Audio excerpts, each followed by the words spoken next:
ആ ഹജറുൽ അസ്വദ് ആരാണ് യഥാർത്ഥ സ്ഥാനത്ത് പിടിപ്പിക്കുക, അതേത് ഗോത്രമാണ് യഥാസ്ഥാനത്ത് പിടിപ്പിക്കുക എന്ന വലിയൊരു ചർച്ച നടക്കുകയാണ്. ആ ചർച്ച പതിയെ പതിയെ ഒരു യുദ്ധത്തിന്റെ വക്കിലെത്തുകയാണ്, വലിയ കലഹത്തിലേക്കെത്തി. അത് വലിയ യുദ്ധസമാനമായ സാഹചര്യം സൃഷ്ടിക്കുമെന്ന് കണ്ടപ്പോൾ ബനൂ ഉമയ്യത്ത് ബിൻ മുഗീറ എന്ന് പറയുന്ന ഖുറൈശി പ്രമുഖൻ അദ്ദേഹം പറഞ്ഞു, നമുക്കൊരു കാര്യം ചെയ്യാം, നമുക്കൊരു മസ്ലഹത്തിലെത്താം. എന്താണ് ആ മസ്ലഹത്ത്?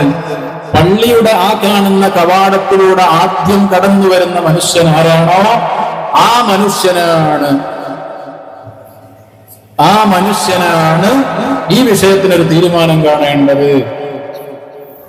അപ്പൊ പള്ളിയുടെ കവാടത്തിലൂടെ ആദ്യം ഇങ്ങോട്ട് കടന്നു വരുന്ന മനുഷ്യനാരാണോ ആ മനുഷ്യൻ ഈ വിഷയത്തിന് തീരുമാനം കാണും. അദ്ദേഹം പറയുന്നത് നമ്മളൊക്കെ അങ്ങോട്ടും ഇങ്ങോട്ടും പരസ്പരം അംഗീകരിക്കണം. അതിനെല്ലാവരും സമ്മതം പ്രകടിപ്പിച്ചു.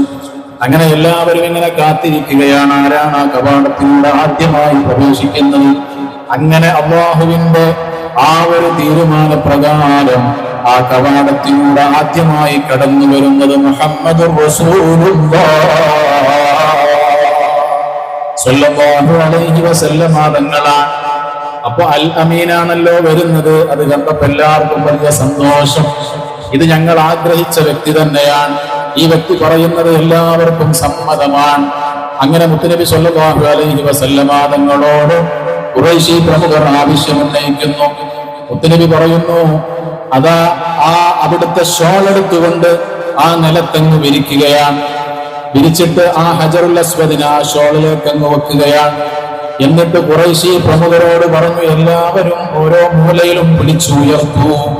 അങ്ങനെ ഖുറൈശി പ്രമുഖർ ഓരോരുത്തരും ഓരോ മൂലയിലും പിടിച്ച് ആ ഷോളങ്ങ് ഉയർത്തിയപ്പോ എവിടെയാണോ ഹജറുൽ അസ്വദ് സ്ഥാപിക്കേണ്ടത് ആ സ്ഥലത്തെത്തിയപ്പോ നബി സല്ലല്ലാഹു അലൈഹി വസല്ലം തങ്ങൾ അവിടുത്തെ ശറഫാക്കപ്പെട്ട കൈ കൊണ്ട് ആ ഹജറുൽ അസ്വദ് എടുക്കുന്നു.